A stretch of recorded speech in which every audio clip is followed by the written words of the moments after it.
은혜가 무너지리라 라는 제목을 가지고 여러분들과 함께 말씀을 나누고자 합니다. 이스라엘 땅은 애굽 문명과 메소포타미아 바벨론의 문명의 경계선에 위치합니다. 이스라엘은 강력한 두 문명 사이에 있으면서도 하나님의 보호하심으로 영광과 형통을 누릴 수 있었습니다. 그런데 그들이 하나님을 떠나 우상을 숭배함으로 결국 살룸 여호아하스가 3개월 동안 왕위에 있었다가 애굽으로 끌려갔고, 여호야김이 죽은 후에 고니야 여호야긴도 3개월간 왕위에 있다가 바벨론으로 끌려갔습니다. 유다는 이렇듯 애굽과 바벨론에 의해 각각 한 번씩 두 번의 멸망을 경험했습니다. 20절에서 23절의 말씀을 보시면 예루살렘의 영광이 사라지는 것을 우리는 볼 수 있습니다. 오늘의 본문 20절에서 23절 말씀 한 목소리로 합독하겠습니다. 시작. 너는 레바논에 올라 외치며 바산에서 내 소리를 높이며 아바림에서 외치라.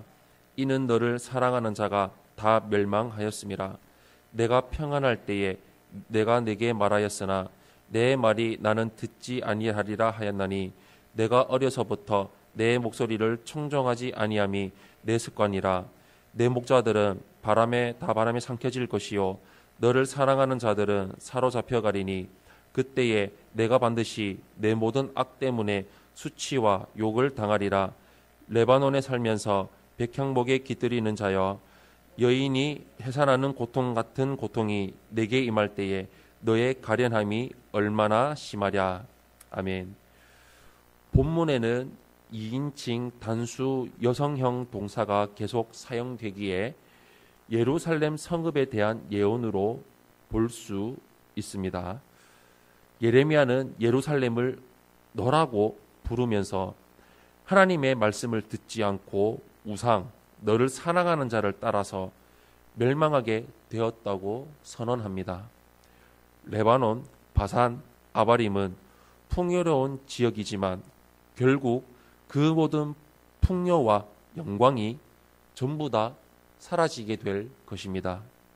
하나님은 우상에게서 떠나 돌이키라고 계속 선지자를 보내 말씀하셨지만, 출애굽 이후에 이스라엘 백성이 계속해서 하나님의 말씀을 듣지 않았던 것처럼 그들도 하나님의 말씀에 귀를 기울이지 않았고 결국 멸망에 이를 수밖에 없었습니다.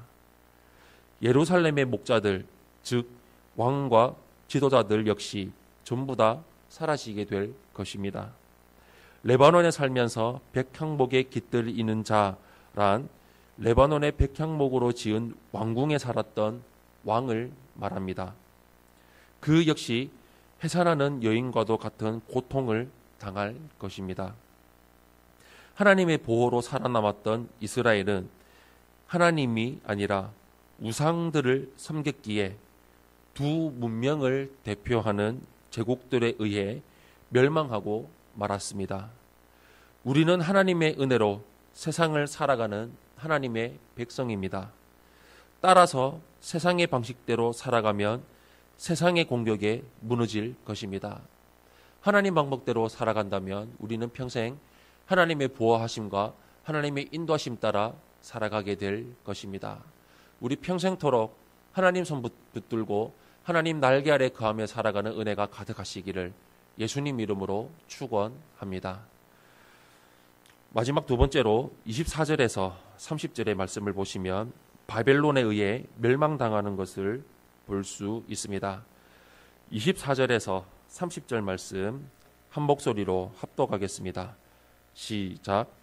여호와의 말씀이니라.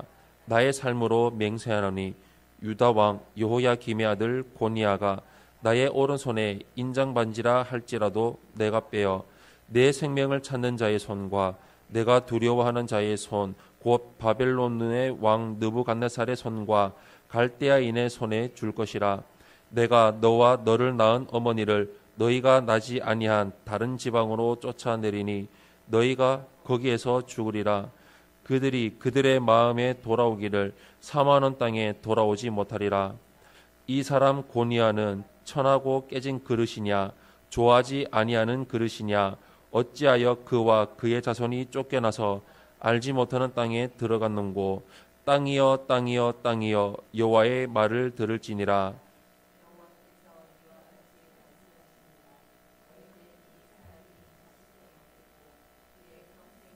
형통하지 못할 자라 기록하라. 이는 그의 자손 중 형통하여 다윗의 왕위에 앉아 유다를 다스릴 사람이 다시는 없을 것임이라 하시니라. 아멘. 하나님은 요시야의 아들 여호아하스를 애굽에 보내시고 거기서 죽게 하셨습니다. 이번에는 여호야김의 아들 고니야 여호야긴을 바벨론 왕에게 넘기시고 거기에서 죽게 하겠다고 선언하십니다.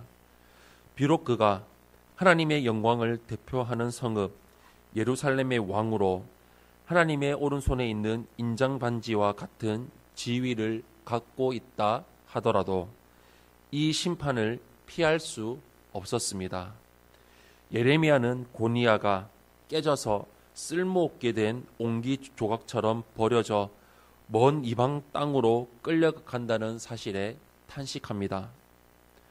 고니야는 여호야김이 죽을 때 18세였고 예루살렘이 바벨론에 의해 포위당한 상태였기에 예레미야로서는 그에 대한 인간적 연민의 정을 가질 수도 있었을 것입니다. 그러나 다윗 왕조를 멸망시키기로 결심하신 하나님의 뜻에 의해 고니야는 바벨론으로 끌려갔고 아들을 얻지 못해 다윗 왕조를 잇지 못하게 되고 말았습니다.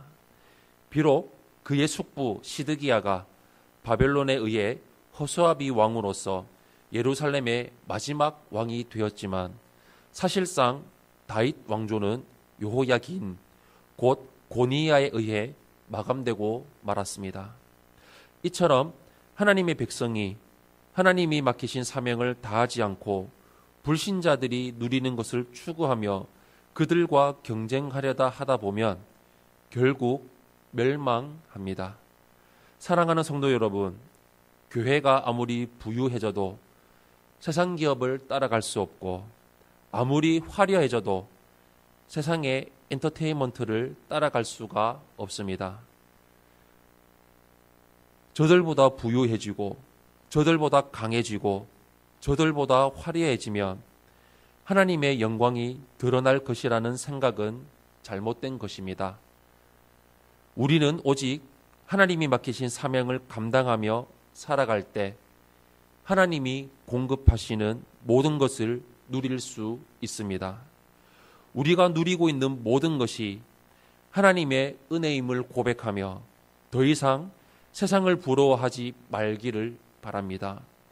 위로부터 공급하시고 채우시는 하나님만을 의지하고 바라보며 살아가는 삶을 살아가시기를 예수님 이름으로 축원합니다.